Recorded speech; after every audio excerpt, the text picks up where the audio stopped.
serdecznie. Dzisiaj ciąg dalszy operacji przekładki V6 do MPS-a. Plan na dzisiaj jest taki, żeby wyciągnąć silnik ze skrzynią z tej komory silnika, odkręcić starą skrzynię, przykręcić tą od Forda Fusion razem z reduktorem i wrzucić to z powrotem, żeby sprawdzić, czy będzie pasowało. Silnik ze skrzynią jest podparty w 3 punktach. Jedna poduszka, która jest pod tym zbiorniczkiem, druga poduszka tutaj nad skrzynią i te dwie na 100% będą pasowały. I trzecie mocowanie jest od spodu skrzyni do przedniego wózka. I tutaj nie mam pewności, czy ono będzie na pewno pasowało, dlatego muszę to teraz sprawdzić. Ale w pierwszej kolejności muszę zdemontować cały osprzęt silnika, wyciągnąć półośki, no i tutaj zdemontować tą część nagrzewnicy oraz wiązki. Także zabieram się do roboty.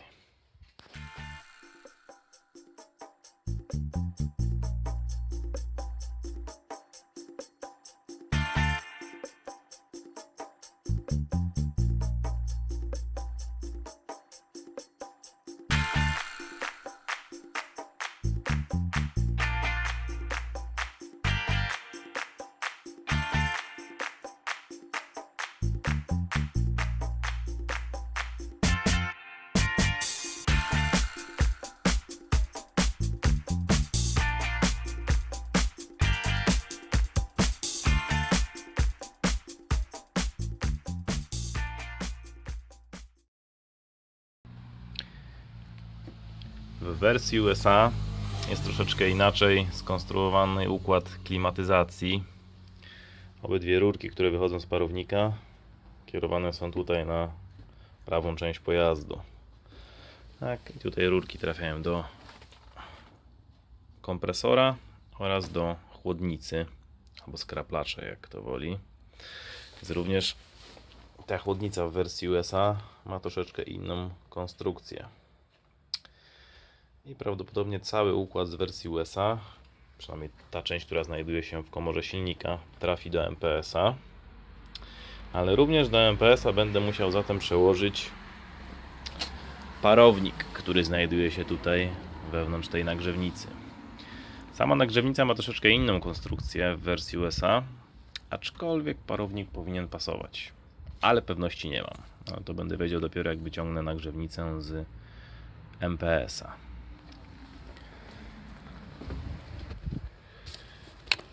W wersji europejskiej jedna rurka idzie sobie w lewą stronę, a druga rurka idzie w prawą stronę.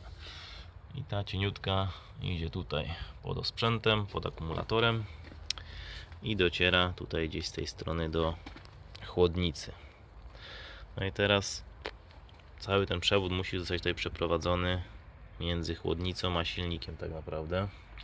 Prawdopodobnie w wersji z V6 nie było tutaj miejsca na przeprowadzenie tego do przewodu, dlatego całość w wersji amerykańskiej jest poprowadzona tutaj po prostu, ze względu na małą ilość miejsca między chłodnicą a silnikiem.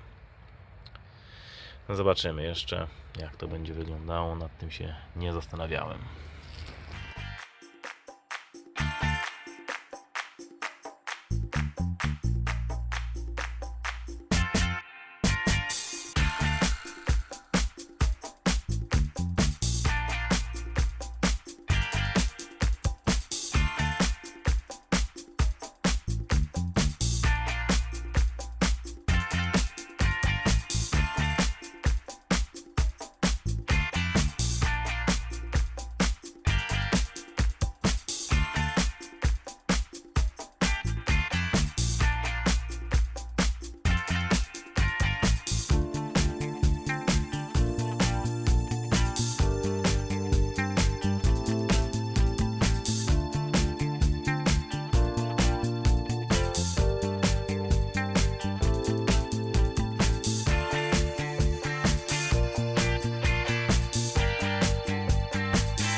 ten fragmencik wiązki i na pewno to, co jest pod maską, na 100% trafi do MPS-a. To, co było pod deską rozdzielczą, raczej nie. Tutaj jedyną rzecz, którą będę musiał przerobić, to na pewno będzie ten fragment od skrzynki bezpieczników do tego złącza pompy ABS. Ale o tym będę mówił później.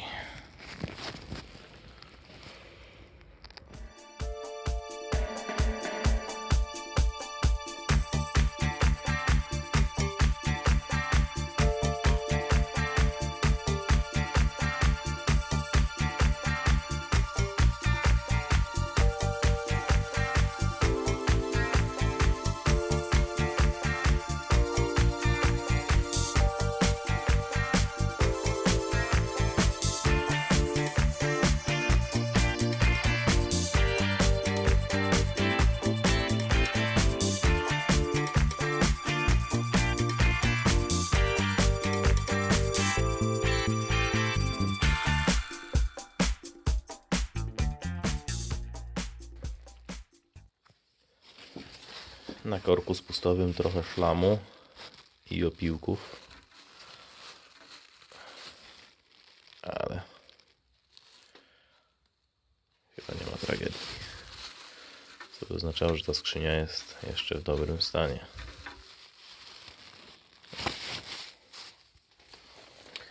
Aczkolwiek oleju to chyba nikt nie wymieniał nigdy, sądząc po kolorze.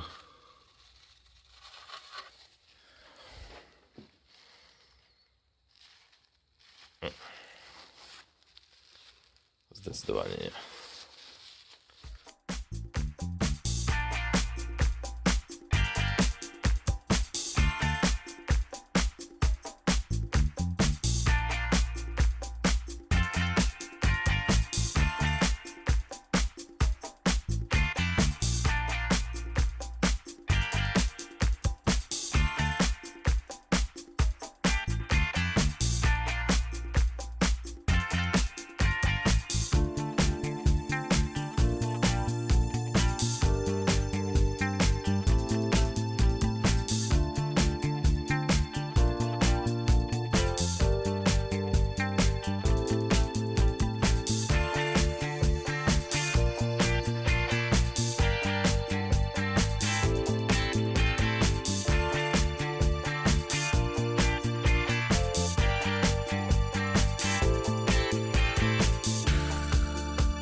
Ok, półośki wymontowane. Tu od strony skrzyni wszystko przebiegło praktycznie bezproblemowo. Wszystkie śruby dały się poodkręcać. Nie było też problemu z powybijaniem stworzni tego górnego, jak i również tutaj końcówki drążka. Ale z tej drugiej strony stoczyłem ciężki bój. Śruby się poodkręcały, aczkolwiek nie mogłem wybić tego właśnie górnego stworznia tutaj. Dopiero jak to nadspawałem, materiał się rozgrzał, do tego dodatkowo podgrzałem to jeszcze palnikiem i dopiero udało mi się wybić ten górny stworzeń. Jedyne, co mi się oparło, to ta końcówka drążka. Nie udało mi się jej jeszcze uwolnić, ale nie przeszkodziło mi to w wyciągnięciu półosi, bo to było teraz głównym celem. Osprzęt silnika z góry tutaj zdemontowany, więc mogę wyciągać to z komory. Przy silniku mam do poprawienia jeszcze jedną rzecz, a mianowicie tutaj z bloku wychodzi kruciec wodny. Ten, który tu widać, to nie jest fabryczne rozwiązanie. Powinno to wyglądać w ten sposób. Ten, który to był fabrycznie, prawdopodobnie zardzewiał i się urwał.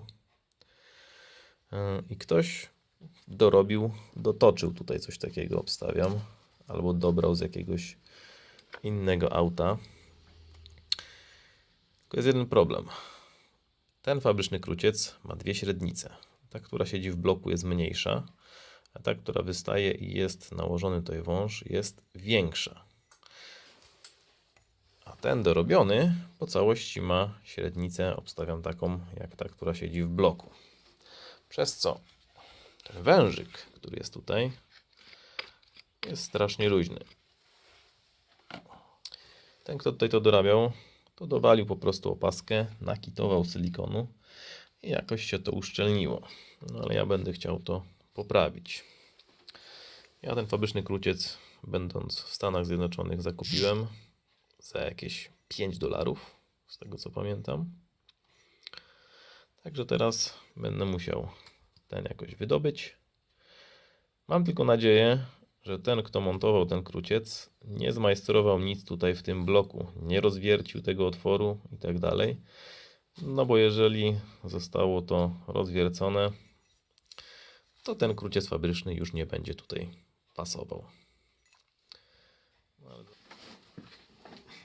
Odskrobałem troszeczkę tutaj silikon i zmierzyłem średnicę tego dorabianego krućca. Wynosi ona 35 mm. Dokładnie tyle samo, ile średnica tego fabrycznego. Także raczej nikt tutaj nie majstrował przy tym bloku, więc śmiało mogę wyrywać ten kruciec.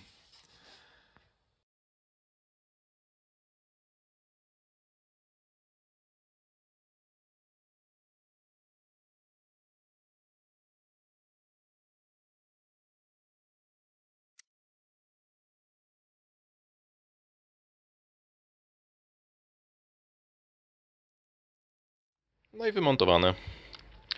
Szczerze mówiąc, to wygląda jak jakieś uniwersalne złącze do wężów ogrodowych, które ktoś rzucił w tokarkę i stoczył na wymiar 35.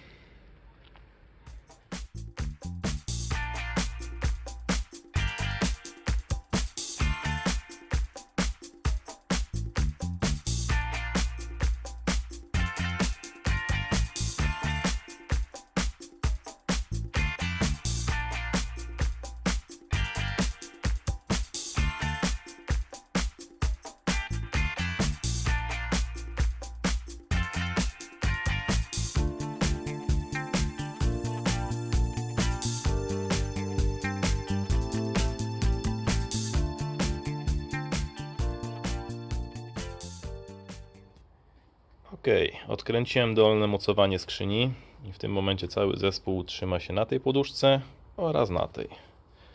Jak widać, buja się swobodnie.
Ok, silnik i skrzynia wyciągnięte. Wcześniej przygotowałem sobie taką europaletę na 4 kółkach, żeby móc to położyć. Teraz jeszcze przypasałem sobie to, żeby mi się ten zestaw czasami nie przewrócił. No i co? Wjeżdżam tym do środka i będę odkręcał skrzynię biegów.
Skrzynia odkręcona.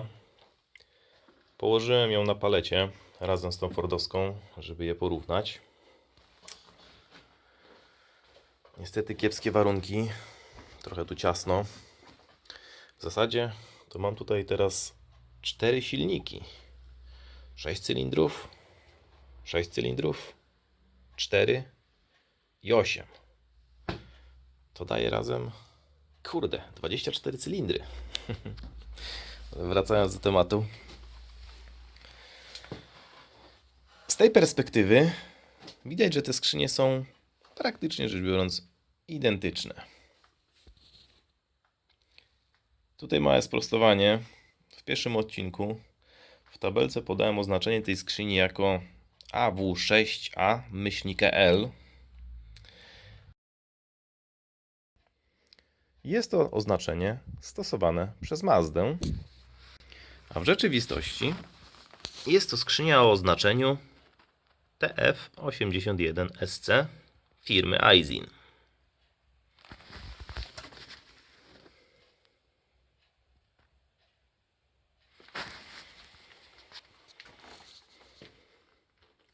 Jak przejdziemy sobie z drugiej strony, to dopiero zaczyna się robić ciekawie.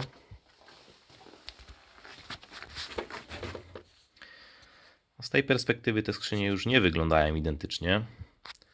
W skrzyni mazdowskiej mamy tutaj bezpośrednie wyjście na wałek półosi. Natomiast w skrzyni fordowskiej jest tutaj pewnego rodzaju flansza czy też kryza, do której możemy przykręcić tą oto skrzynkę rozdzielczą napędu 4x4.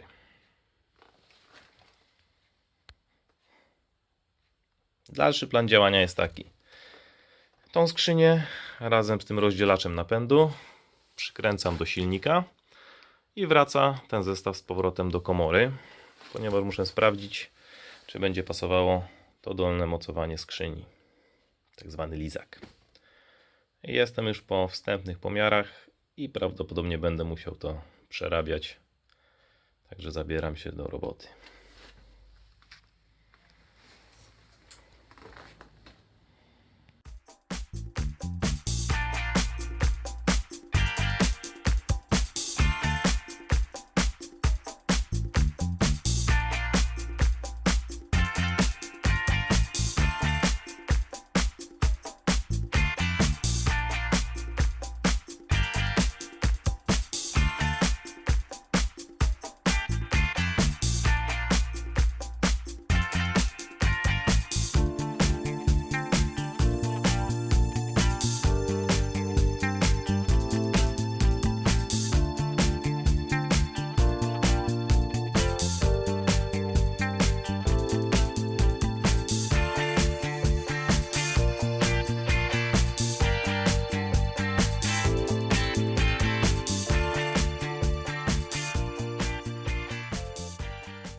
Do tej chwili wszystko szło bez najmniejszych problemów, bez przeszkód. Ale niestety przyszedł moment, którego się spodziewałem. Przykręciłem skrzynkę rozdzielczą napędu na 4 koła oraz wspornik wałka prawej półosi. Jest niestety kolizja z alternatorem.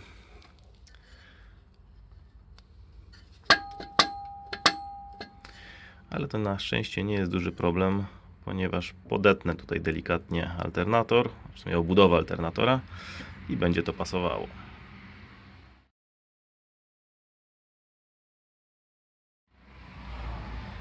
Większy problem jest tutaj. Kolektor wydechowy.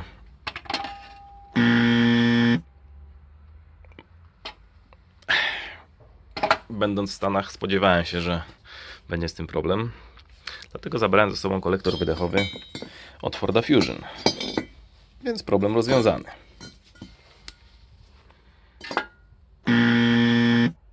No niestety nie.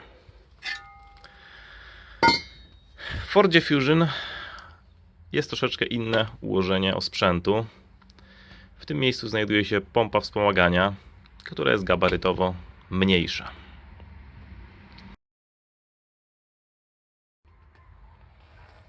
Tego również się spodziewałem, Dlatego zabrałem ze Stanów cały osprzęt od Forda Fusion i miałem w planach zastosować go do tej jednostki, ale zrezygnowałem z tego, gdyż zamiana pompy wspomagania z alternatorem miejscami wygenerowałaby lawinę kolejnych problemów. Dlatego będę musiał wyrzeźbić sobie tutaj kolektor wydechowy, który będzie pasował. No i jeszcze jedna kwestia. Wspomniane wcześniej dolne mocowanie skrzyni biegów. Jak widać, poduszki różnią się od siebie konstrukcyjnie. Ta fordowska jest zdecydowanie bardziej masywniejsza. Dodatkowo w mocowaniu tutaj znajduje się jakaś prowadnica, która umożliwia zamontowanie tylko i wyłącznie tej poduszki. Jeżeli wytnę tą prowadnicę, wówczas poduszka z Forda zmieści się tutaj, ponieważ mocowania mają taką samą szerokość. To jest mocowanie z Forda Fusion, który wyciąłem i zapakowałem do skrzyni. Całe szczęście. Jeżeli chodzi o umiejscowienie tego mocowania w tej osi, to po pomiarach wyszło mi, że tutaj powinno być ok. Ale jest jeszcze jeden problem. Nie wiem, czy to będzie widać na nagraniu. Pewnie nie. Ale to mocowanie z Forda Fusion ma zdecydowanie niżej umiejscowiony ten punkt podparcia. I może się okazać, że jeżeli zostawię to mocowanie, to silnik i skrzynia będą pod jakimś dziwnym kątem. No ale to się okaże dopiero jak wrzucę ten zestaw z powrotem do komory. Także działam dalej.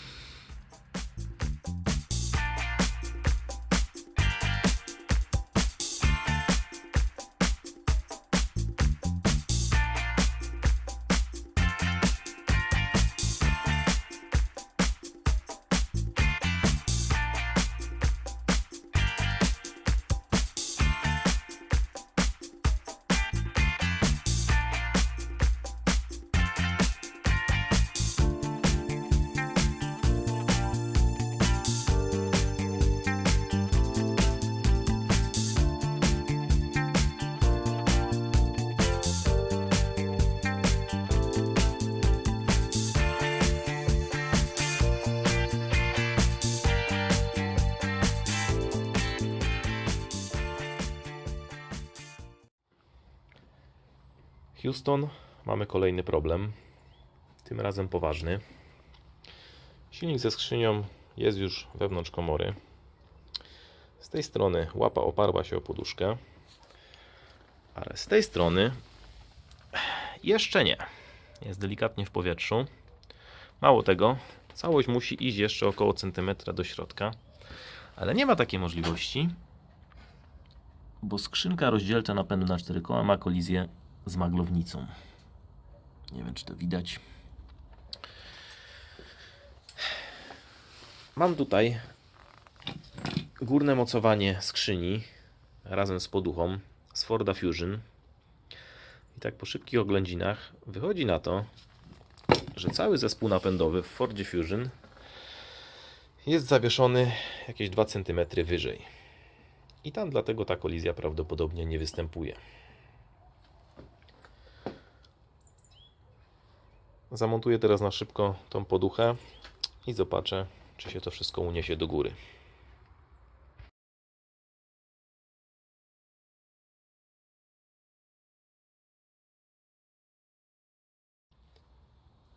Niestety łapa i poduszka z Forda Fusion nie pomogły. Skrzynia biegów wisi praktycznie na tej samej wysokości, co w przypadku mocowania mazdowskiego. No może ze 3 mm wyżej, ale to pewnie ze względu na to, że ta poduszka nie jest wytłuczona. Ale udało mi się znaleźć przyczynę kolizji. Tutaj na maglownicy wykonany jest taki odlew. Jest to mocowanie osłony termicznej. I to ona tutaj wadzi z tym rozdzielaczem napędu. Muszę się tego pozbyć i problem powinien zniknąć. Żeby nie było za łatwo, to mamy kolejne kolizje. Tym razem skrzynka rozdzielcza oparła się o ten przewód wspomagania. Zaraz go odkręcę i z tym nie powinno być problemu. A kolejna kolizja jest tutaj. Tutaj już skrzynia oparła się po prostu o to dolne mocowanie. Także tak jak się spodziewałem, ono jest do wycięcia. W zasadzie tutaj nie ma szansy, żeby włożyć tą poduszkę.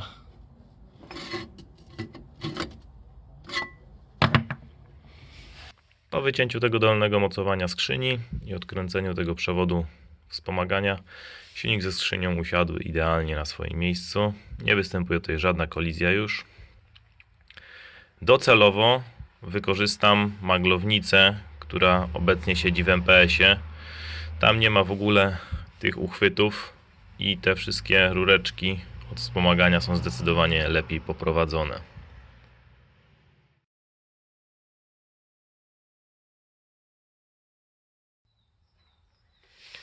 Tego dolnego mocowania z Forda Fusion stwierdziłem, że na razie nie będę wspawywał. Zrobię to dopiero jak silnik ze skrzynią wylądują w docelowej komorze w budzie MPS-a. Wtedy będę miał pewność, że silnik i skrzynia są we właściwej pozycji. To tyle na dzisiaj. Dzięki za uwagę i do zobaczenia.